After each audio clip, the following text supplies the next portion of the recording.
প্রথমেই সমস্ত মিডিয়া বন্ধুদেরকে জেএমসির পক্ষ থেকে অভিনন্দন জানাই। আজকে দিনে আপনারা আমাদের এই প্রোগ্রামটাকে কাভারেজ করার জন্য। আপনারা সবাই জানেন গত বছর 7 ডিসেম্বর থেকে আমরা সিটি সেন্টারের সামনে গণ অবস্থান শুরু করেছিলাম আমাদের চাকরি ফিরে পাওয়ার জন্য। কিন্তু 52 দিনের মাথায় 27 জানুয়ারি রাজ্যের পুলিশ প্রশাসন আগাম কোনো অ্যানাউন্স ছাড়া ভোরবেলায় সিটি সেন্টার এরিয়াকে 144 জারি করে আমাদের যে গণ অবস্থানটাকে বানচাল করেছিল। তার পরিপ্রেক্ষিতে আমরা এই রবীন্দ্র ভবনের সামনে গত বছরে অ্যানাউন্স করেছিলাম যতদিন না পর্যন্ত 10,323-এর কোনো স্থায়ী সমাধান হচ্ছে না ততদিন পর্যন্ত আমরা 27 জানুয়ারির দিনটাকে আমরা কালো দিবস হিসাবে পালন করব। যতদিন পর্যন্ত এই সুরাহা না হচ্ছে ততদিন পর্যন্ত আমরা 27 জানুয়ারিকে 10,323-এর পক্ষ থেকে কালো দিবস হিসাবে পালন করব। কারণ এই রাজ্য প্রশাসন বা রাজ্য সরকার কি কারণে আমাদেরকে চাকরি থেকে টার্মিনেট করেছে আমরা বারবার ডাইরেক্টরের সঙ্গে যোগাযোগ করেছিলাম এবং আমাদেরকে বাই নেম টার্মিনেশন লেটার দিতে হবে এবং ওই টার্মিনেশন লেটারে কোন রিট পিটিশনে কে আমাদেরকে চ্যালেঞ্জ করেছিল সেই অনুসারে আমাদেরকে টার্মিনেশন লেটার দেওয়ার জন্য। কিন্তু আমরা বারংবার যাওয়ার পরও রাজ্যের শিক্ষা অধিকর্তা উনি আমাদের সেই চিঠির কোনো উত্তর দিতে পারেনি। তার জন্য আমরা আবারও রাজ্য সরকারের কাছে জানান দিতে চাই আমরা এখন শুধু ডাইরেক্টর না আমাদের ডিও আইএস বা ডিস্ট্রিক্ট এডুকেশন অফিসার তাদের কাছে আমরা আমাদের টার্মিনেশন লেটার চেয়ে আমরা চিঠি দেব।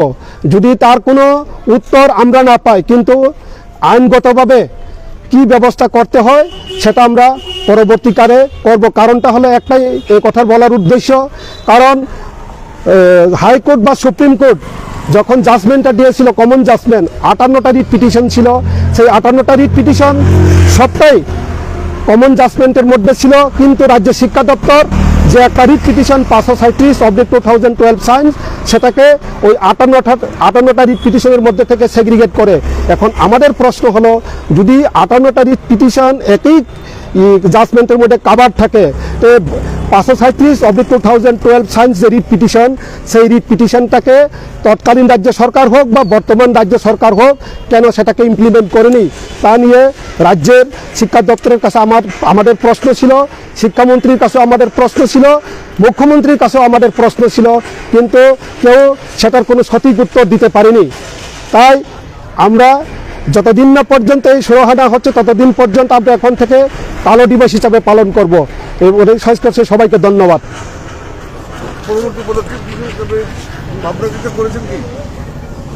ক্যাবিনেট বললেন তো যাবেন ওই ডিও শিক্ষা দপ্তর বা বিভিন্ন জায়গায় যাবেন, অফিসারের কাছে যাবেন, চিঠি দেবেন, এছাড়া আর কোনো পদক্ষেপ নেবেন কি আপনারা? আমাদের বর্তমানে এটাই আমাদের পদক্ষেপ, যতদিন না পর্যন্ত শিক্ষা দপ্তর by name termination letter with writ petition number যদি আমাদেরকে না দেয়, সায়েন্সের মতো করে যারা যেভাবে সায়েন্সকে এই 537কে দিয়েছিল শোকজ নোটিশ সেইভাবে আমাদেরকে দিতে হবে। যদি ওই জাজমেন্টের মধ্যে আমাদের টার্মিনেট হয়ে থাকে কেন দিতে পারেনি সেটা নিয়ে আমাদের এখন বক্তব্য শিক্ষা দপ্তর বা রাজ্য সরকারের কাছে। এটা তো দীর্ঘদিন চলে এইভাবে, দীর্ঘদিন চলতে এখন পর্যন্ত 123 জন অকাল প্রয়াণ হয়েছে আপনাদের, তো এইভাবে তো যেতে যেতে আরও বাড়বে, দিন দিন মৃত্যু এই জন্য রাজ্য সরকারের কাছে আমরা বারবার আহ্বান করেছিলাম। রাজ্যের মাননীয় মুখ্যমন্ত্রী গত 3 অক্টোবর মহাকরণ আমাদেরকে কথা দিয়েছিল যে 2 মাসের মধ্যেই এই 10,323-এর স্থায়ী সমাধান করবে, কিন্তু আজ প্রায় 1 বছর পার হয়ে গেল। রাজ্যের মাননীয় মুখ্যমন্ত্রী যে কথা সেই কথা উনি রাখেননি। উনি একটা সময় রাজ্যে এটা করেছিল যে জন দরবার, এটাও এখন নেই। যদি এই দরবারটা থাকতো আমরা ওনার সঙ্গে দেখা করতে পারতাম, কিন্তু অলরেডি আমরা 5 বার চিঠি দিয়েছি ওনাকে আবার দেখা করার জন্য, এখন উনি সময় দেয়নি আমাদেরকে এই কথাটা ওনার কাছে আবার তুলে ধরার জন্য। উনি তো কথা দিয়েছিল আমাদেরকে 2 মাসের মধ্যে স্থায়ী সমাধান করবে, কিন্তু আজকে 1 বছর প্রায় পার হয়ে গেল, কোথায় গেল 2 মাসের কথাটা? আর কথাটা কিনে আপনি বললেন হ্যাঁ এত 1 বছর পার হওয়ার আগে নির্বাচন ঘোষণা হয়ে যাবে, তখন কি করবেন আপনারা? নির্বাচনের সঙ্গে আমাদের এই সমস্যার কোনো রিলেটেড নেই, ওরা কথা দিয়েছিল 2018 সনে যদি ক্ষমতায় আসতে পারি ওরা আমাদের সেই সমাধান করবে। এক ব্যাপারটা বলছি, রাজ্যে এখন বর্তমান দুই দলের সরকার, একটা হচ্ছে শরিক দল আইপিএফটি আর একটা বিজেপির সরকার, বিজেপি দলের। তো আমরা আইপিএফটি দলের সুপ্রিমো এনসি দেববর্মার সঙ্গে 5 বার দেখা করেছিলাম ওনার বাসভবনে। এনসি দেববর্মা পরিষ্কারভাবে বলেছিল যে তোমাদের সমাধানের জন্য যা যা করণীয় আমি আমার দলের পক্ষ থেকে এবং সরকারের পক্ষ থেকে সরকারের কাছে আমি তুলে ধরব। উনি কথা রেখেছিল বিধানসভায় 10,323-এর সমাধান রাজ্যের ক্যাবিনেট যদি ইচ্ছা করে করতে পারে, উনি বিধানসভায় বলেছিল। কিন্তু বড় শরিক বিজেপির দিকে আঙুল তুলতে হয়, বিজেপি সেই রকম কোনো উদ্যোগ গ্রহণ করেনি। আইপিএফটি কিন্তু আমাদের সঙ্গে একমত। ওরা জানে যেহেতু আইপিএফটি পার্টিকুলার একটা জনজাতি অংশের রাজনৈতিক দল এবং এখানে প্রায় 3,500 জনজাতি অংশের শিক্ষক শিক্ষিকা, তার মধ্যে বেশিরভাগই ফার্স্ট জেনারেশনের চাকরি। এবং শুধু আমাদের চাকরি চলে যাওয়াটা আমাদের পারিবারিকভাবে ক্ষতি সেই রকম না, আমাদের সমাজের আর্থিকভাবেও ক্ষতি, সামাজিকভাবেও আমরা ক্ষতি। এবং যে শিক্ষার একটা চলছিল উন্নয়নের দ্বারা, সেটা কিন্তু আমাদের চাকরি চলে যাওয়ার ক্ষেত্রে একটা ব্যাঘাত সৃষ্টি হয়েছে, একটা বৈষম্য তৈরি হয়েছে।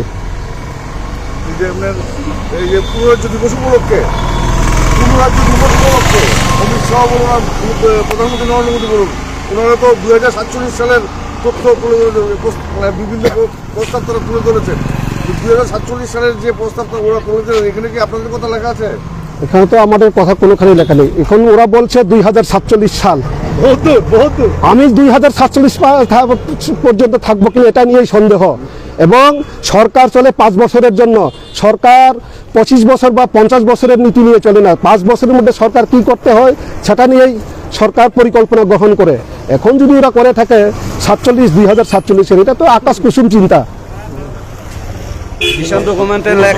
লেখাই তারা আরো একটা, এই রাজ্য সরকার বিধানসভার মধ্যে দাঁড়িয়ে 10,323-এর এই সমস্যার কিভাবে সমাধান করতে হয় বা কি কারণে এই সমস্যার সৃষ্টি হয়েছিল তার জন্য একটা তদন্ত কমিটি গঠন করেছিল।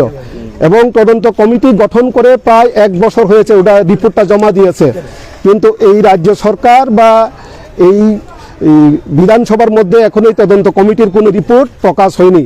আমরা চাই এই তদন্ত কমিটির রিপোর্ট রাজনৈতিক ঊর্ধ্বে শুধুমাত্র 10,323-কে কীভাবে বাঁচানো যায়, যদি আমাদের কোনো দোষ না থাকে তদন্ত কমিটি রিপোর্টের মধ্যে, তাহলে আমাদের দাবি থাকবো আমাদের চাকরিটাকে আমাদের ফিরিয়ে দেন, কারণ আমাদের দোষে আমাদের চাকরি যায়নি। আর যাদের দোষের কারণে আমাদের চাকরি চলে গেছে তাদেরকে রাজ্য সরকার যেভাবে দোষারোপ করবে, সাজা দিবে, সেই রকমভাবে দেখ, কিন্তু সেটাকে যাতে রাজনৈতিকভাবে ব্যবহার না করা হয় তদন্ত কমিটি রিপোর্টটাকে।